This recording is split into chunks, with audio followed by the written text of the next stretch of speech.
Well, good evening, all of you, and thank you for coming to this special press briefing at a rather short notice. Uh, we are now having, today was the first day of the visit of the, the President of the European Council and the European Commission, and we also had the 14th India-EU Summit earlier today. And to brief you all on the visit and all this on the summit, I have with me Secretary West in the Ministry of External Affairs, Ruchi Ghanshyam. I also have our ambassador in Brussels, Gayatri Isser, and the Joint Secretary Europe West in the Ministry of External Affairs, Nagaraj Naidu. After the briefing, they will also take few questions on this visit and all the summit. Ma'am, the floor is yours. Thank you so much, Ravish. And once again, a very good evening to all of you. And I want to reiterate what Ravish said, and that is to thank you for coming here at this short notice and also at a slightly odd hour. So let me just read out a few points that we've tried to put together, which may be useful background. The 14th India-EU Summit was hosted by India today in New Delhi. It may be recalled that last year, the 13th summit was hosted by the EU in Brussels. Honorable Prime Minister Shri Narendra Modi hosted His Excellency Mr. Donald Tusk, President of the European Council, and Mr. Jean-Claude Juncker, President of the European Commission. The European Union High Representative, Ms. Federica Mogherini, the counterpart of the Honorable External Affairs Minister, also participated in the summit. On the Indian side, the talks were led by Honorable Prime Minister, External Affairs Minister, Srimati Sushma Swaraj, and the National Security Advisor, Shri Ajit Doval, along with officials, were part of the Prime Minister's delegation. The talks were held in a cordial and friendly atmosphere. They covered a wide-ranging agenda of mutual interest. This was an extremely productive summit where the two sides agreed to broaden the areas of engagement and cooperation.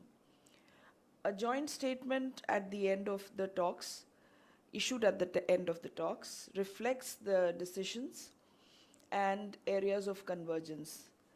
In addition to the joint statement, there were several important deliverables.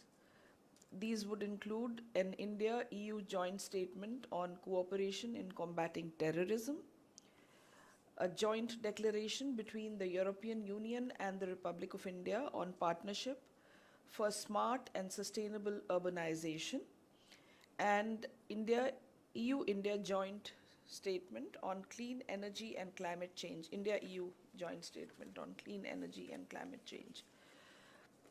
In addition, the following documents were agreed and exchanged today. Implementing arrangement between the European Commission and the Science and Engineering Research Board for Indian researchers, hosted by the European Research Council grants.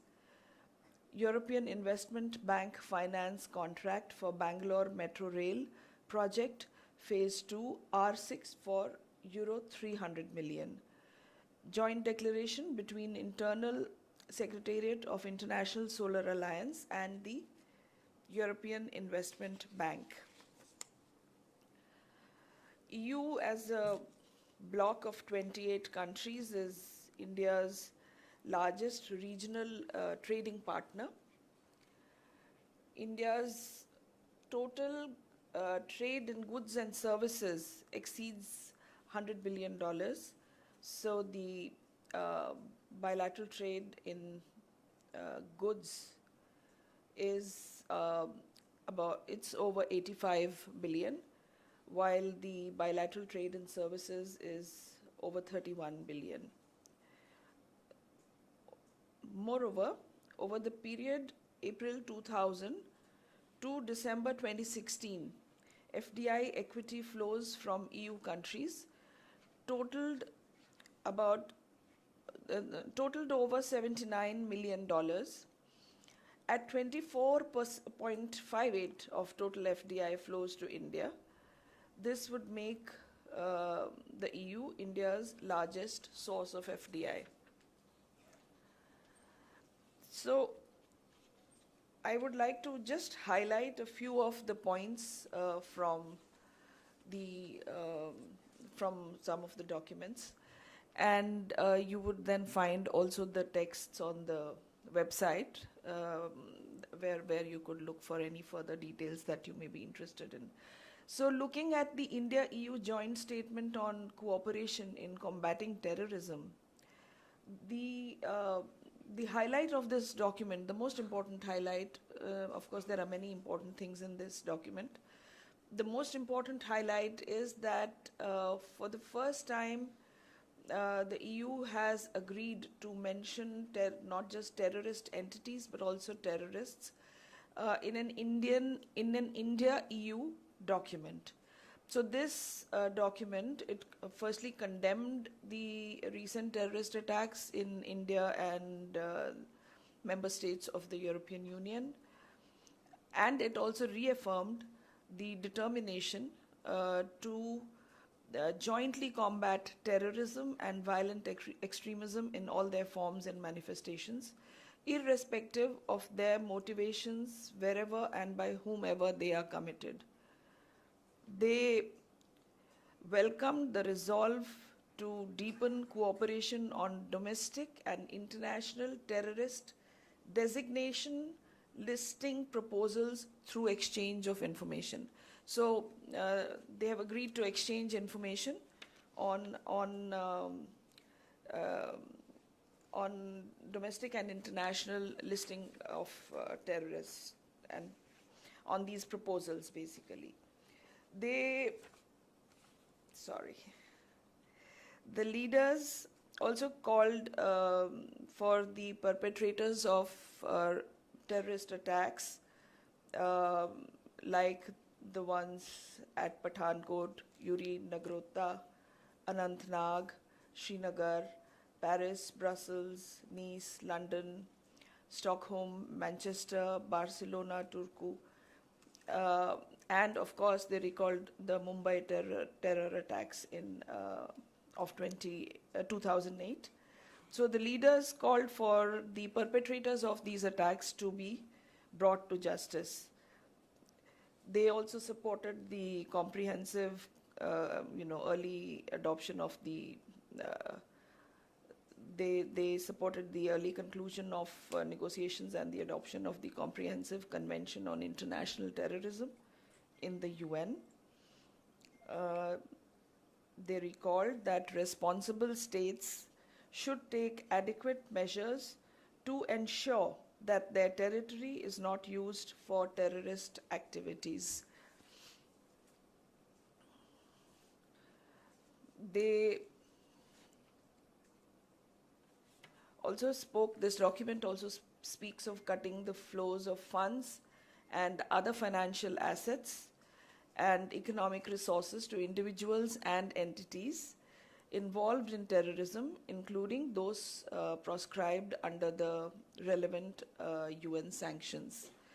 So coming to the list, the entities and individuals who have been identified or included in this document, let me read out the whole para. The leaders agreed to strengthen cooperation to take decisive and concerted actions against globally proscribed terrorists and terror entities, including Hafiz Saeed, Zakiur Rahman Lakhvi, Dawood Ibrahim, Lashkar-e-Taiba, Jaish-e-Mohammed, Hizbul Mujahideen, Haqqani Network, Al-Qaeda, ISIS, Daesh, and their affiliates.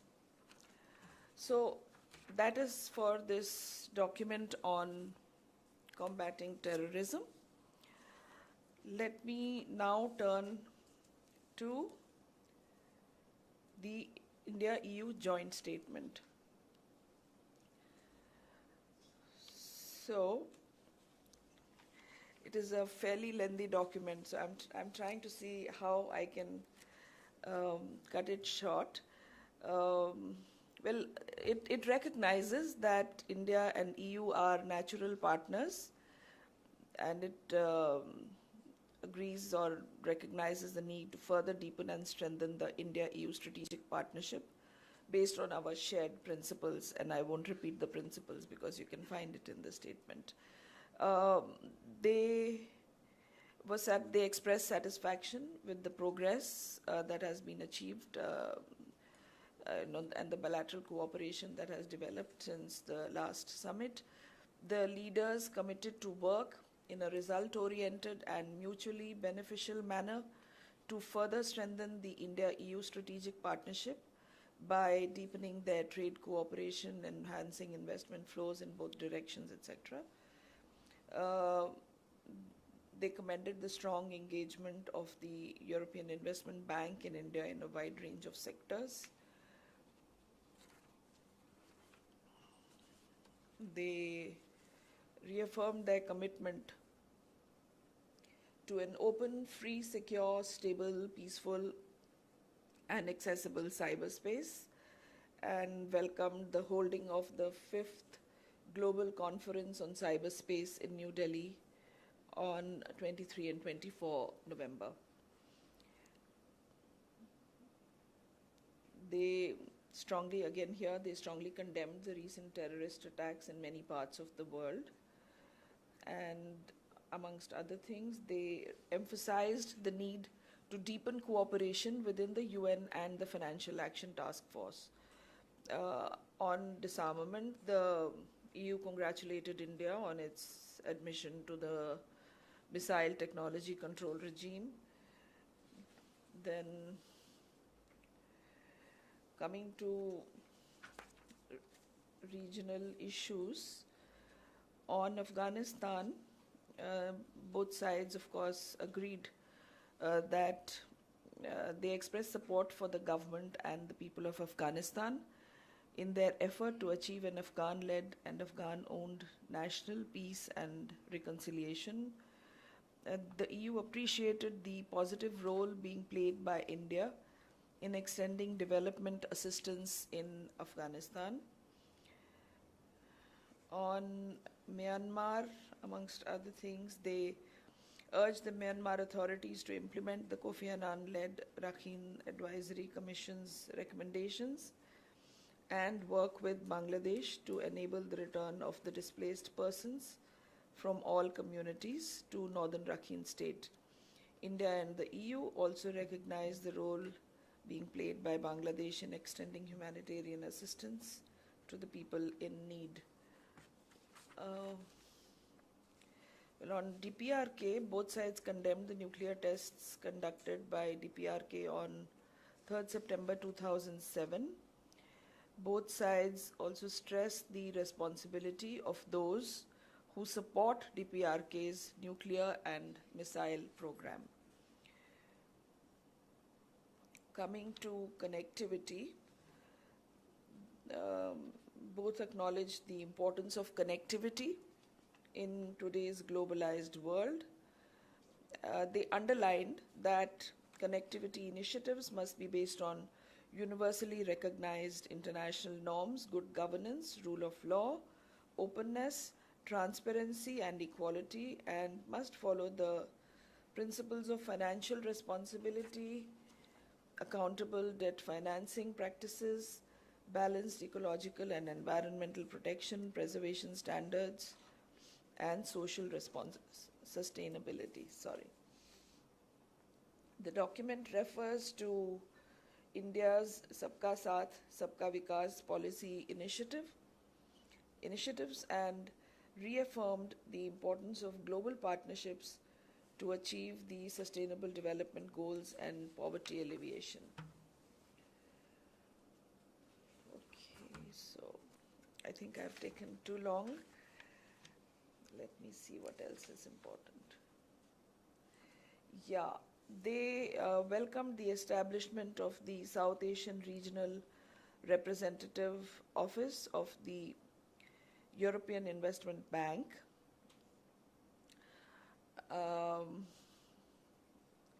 They welcomed the new, just a second. Yeah, the new Euro 500 million EIB loan agreement for Bangalore Metro Phase 2 project, which is part of EIB's enhanced commitment of 1.4 billion in loans to India in 2017.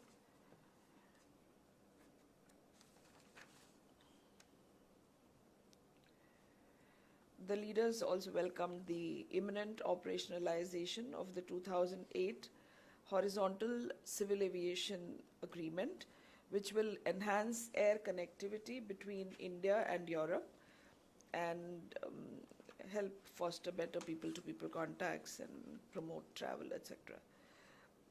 They agreed to intensify cooperation in skills development.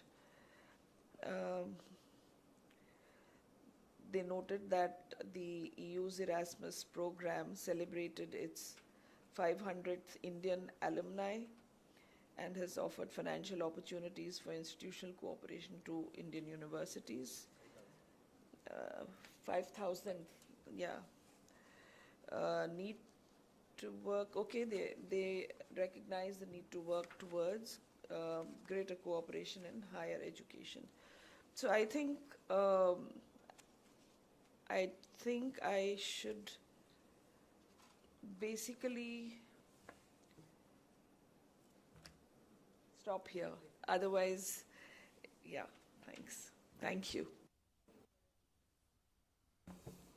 Thank you very much, ma'am. Now the floor is open to questions. Enjoy. Ma'am, 2 points. You mentioned it in passing, but can you tell us exactly what the position was of the two sides on the Rohingyas? That's one. And the other point, during his speech a little while ago, Mr. M.J. Akbar was speaking about Prime Minister Modi's address. And in reply to that, Mr. Juncker, perhaps jokingly, mentioned that this was propaganda on propaganda. Would you react to that, please?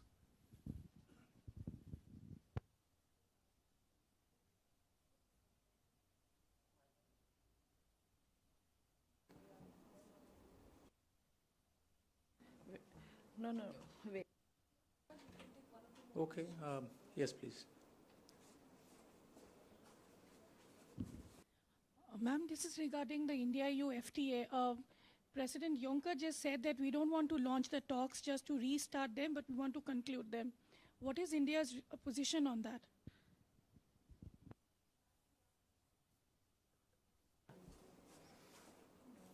Related to the... Yeah, just related. Okay. Smita Sharma from the Tribune, because he also mentioned that the Trade Minister and Trade Commissioner will be meeting soon. Should that be considered the restart of the FTA talks, or will they meet and then take forward as to how to relaunch the talks?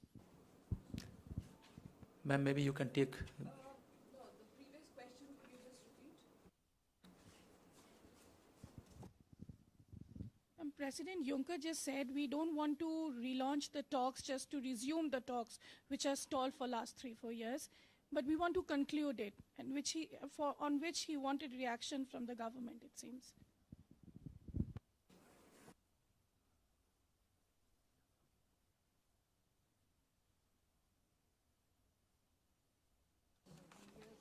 No, this I know, yeah.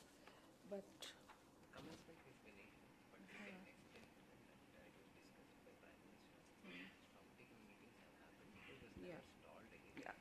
yeah, that's right. So, coming to, where's Srinjoy? He asked the question and then he's gone.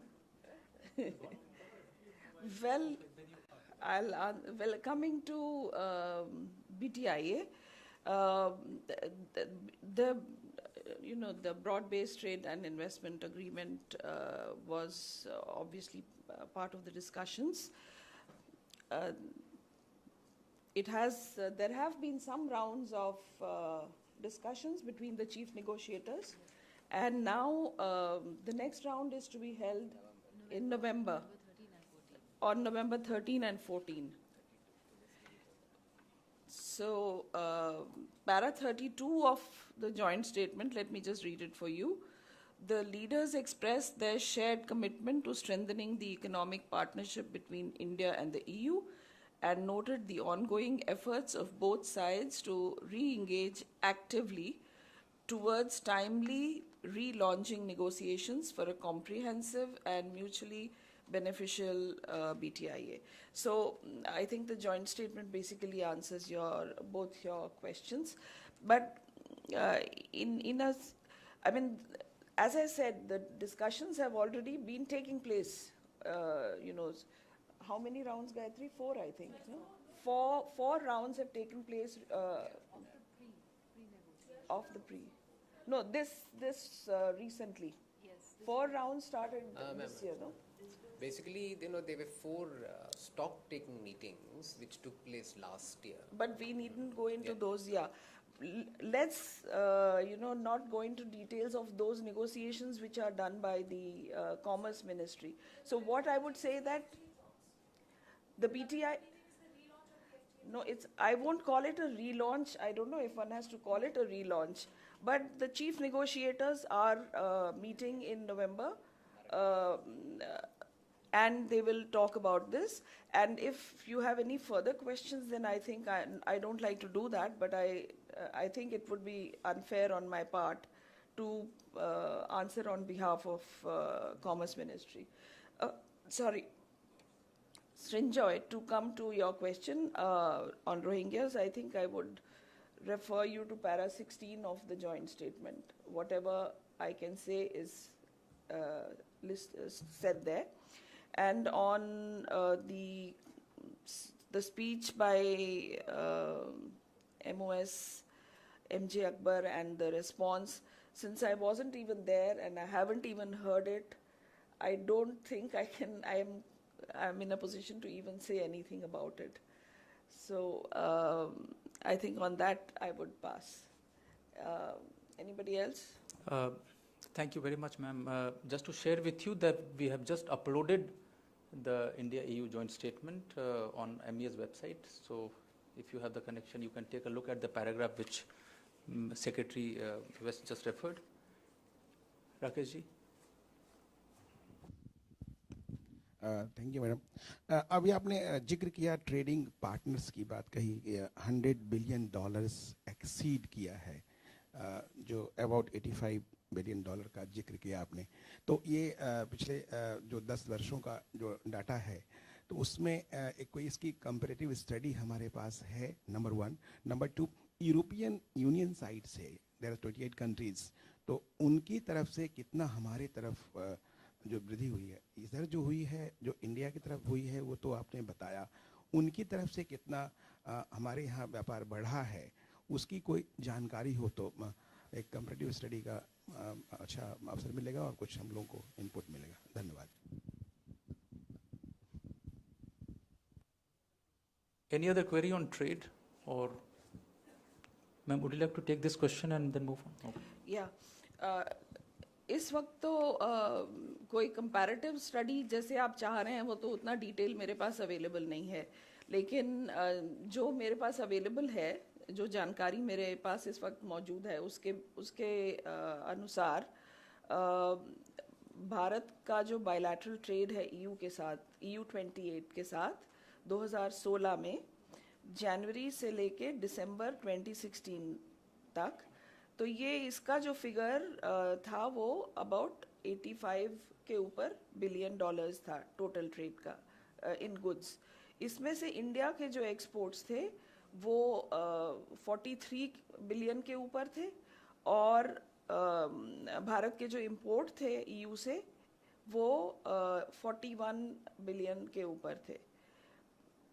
इसके अलावा जो bilateral trade in services है वो 28 billion था और 2015 में, और इसमें से भारत के जो एक्सपोर्ट्स थे ईयू को, वो थे तकरीबन 15 बिलियन से कुछ ऊपर थे, और भारत के जो इंपोर्ट थे वो 15, वो भी 15.94 बिलियन थे. सो अगर देखा जाए तो हमारा जो ट्रेड है वो रीजनेबली वेल बैलेंस्ड है, मतलब दोनों को ही बराबर तकरीबन. 3 साल का फिगर्स तो मेरे पास है नहीं, तो मैं इस वक्त इसलिए आपको उसके लिए तो नहीं अभी आंसर करना पसंद करूंगी, पर आपको हम बाद में कभी आपको ये इन्फॉर्मेशन ज़रूर अवेलेबल करा सकते हैं. राकेश जी, मैं आपको डिटेल सारी भेज दूंगा, इनके पास है, हम भेज देंगे. Yes please.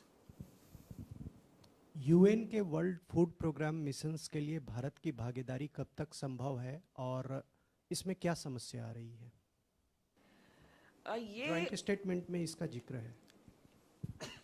जी हाँ, जॉइंट स्टेटमेंट में इसका एक्चुअली पॉसिबल पार्टिसिपेशन के बारे में कहा गया है, क्योंकि ये इसके ऊपर अभी पैराग्राफ 12, ओके, वन सेक, या it talks of India's possible participation in escorting. तो ये तो काफी जो प्रपोजल है इसका तो अध्ययन करना पड़ेगा. तो अभी तो इसकी पूरी जब हमें जानकारी हो इसके बारे में, इसका हम अध्ययन करें, जो कंसर्न्ड हमारे मंत्रालय हैं या जो डिपार्टमेंट हैं उनकी राय जाने, तो उसके बिना तो हम कुछ कह ही नहीं सकते. सो यही इसकी अभी मैं इस समय तो यही कह सकती हूँ इसके बारे में.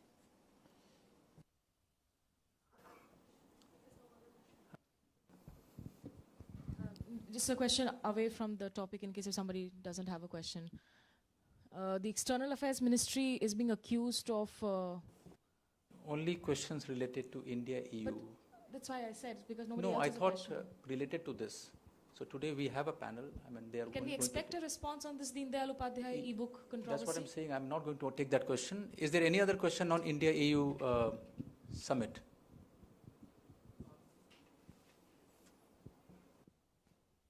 मैम, मैं मनीष हूँ इंडिया टीवी से. अभी आपने थोड़ा बताया भी था रोहिंग्या को लेकर, और हम लोगों ने पैराग्राफ में देखा भी था.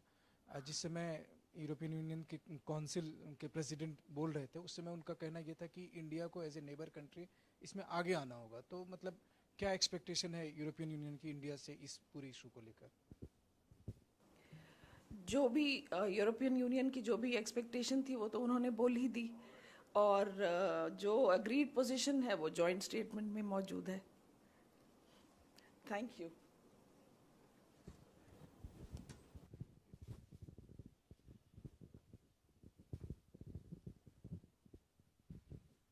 Ma'am, there was an agreement signed to join the on the Solar Alliance. They've agreed to join the, support the International Solar Alliance. Could you share more details about that?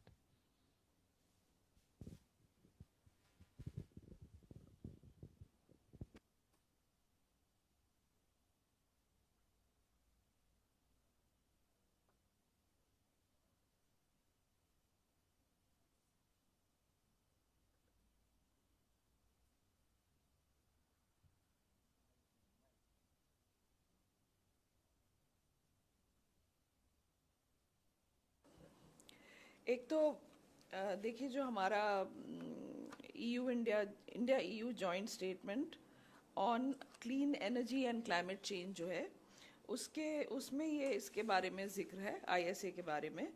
और इसमें कहा गया है कि both are committed to jointly further the objectives of the International Solar Alliance, including through synergies with other international initiatives to promote renewable energy. And then it also speaks of will explore concrete activities on arranging affordable finance, training activities, and disseminating best practices for solar deployment, as well as on de-risking finance. जैसे कि शायद आपको याद होगा कि नवंबर 2015 में COP21 के दौरान ISA का लॉन्च किया था।